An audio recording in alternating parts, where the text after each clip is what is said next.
Heart attack শব্দটি শুনলেই যেন বুক কেঁপে ওঠে, কিন্তু জানেন কি, বেশিরভাগ হার্ট অ্যাটাক হঠাৎ করে নয়, ধীরে ধীরে শরীর ইশারা দেয়। দুঃখজনকভাবে আমরা সেই ইশারাগুলো বুঝি না অথবা অবহেলা করি। আজকের ভিডিওতে জানাবো হার্ট অ্যাটাক হওয়ার আগেই শরীর যেসব পূর্ব লক্ষণ দেয় সেগুলি কিভাবে চেনা যায় সহজভাবে। ভিডিওটি মনোযোগ দিয়ে দেখুন, কারণ এই তথ্য হয়তো একদিন কারো প্রাণ বাঁচাতে পারে। হার্ট অ্যাটাক কি এবং কেন হয়? হার্ট অ্যাটাক হয় যখন আমাদের হৃৎপিণ্ডের পর্যাপ্ত রক্ত ও অক্সিজেন পৌঁছাতে পারে না। এটি সাধারণত ধমনীতে জমে থাকা চর্বি এবং ক্লটের কারণে ঘটে। ফলে হৃৎপিণ্ডের কোষগুলো অক্সিজেন না পেয়ে মারা যেতে থাকে শুরু করে, এবং এই অবস্থাকে বলা হয় মায়োকার্ডিয়াল ইনফেকশন বা হার্ট অ্যাটাক। হার্ট অ্যাটাকের পূর্ব লক্ষণ কি কি? বুকের অস্বস্তি ও চাপা লাগা, বুকের মাঝখানে ব্যথা, চেপে ধরা বা ভারী কিছু বসে আছে এমন অনুভব করা, এটি সবচেয়ে সাধারণ ও প্রাথমিক লক্ষণ। এছাড়াও আরো অনেক কারণ থাকে। 1 নম্বর, বাম কাঁধ, হাত, চোয়াল, ঘাড়ে ব্যথা ছড়ানো। ব্যথা শুধু বুকে সীমাবদ্ধ থাকে না, থেকে বাম দিকে ছড়িয়ে পড়ে, বিশেষ করে হাতে ও ঘাড়ে।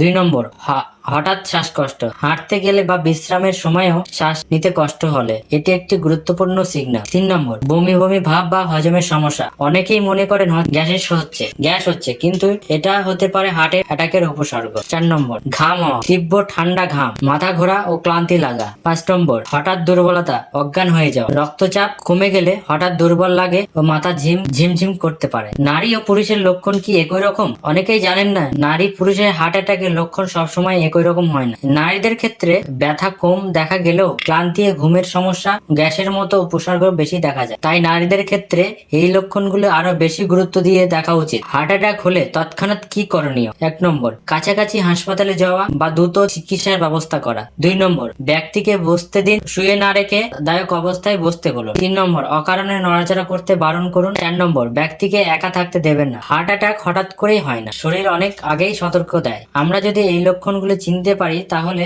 অনেক বড় বিপদ এড়ানো সম্ভব। এই ভিডিওটি যদি আপনার উপকারে আসে তাহলে একটি লাইক দিন, কমেন্ট করুন, জানান, আর অবশ্যই চ্যানেলটি সাবস্ক্রাইব করবেন। সুস্থ থাকুন, ভালো থাকুন, আবার অন্য কোনো একটা ভিডিওতে দেখা হবে।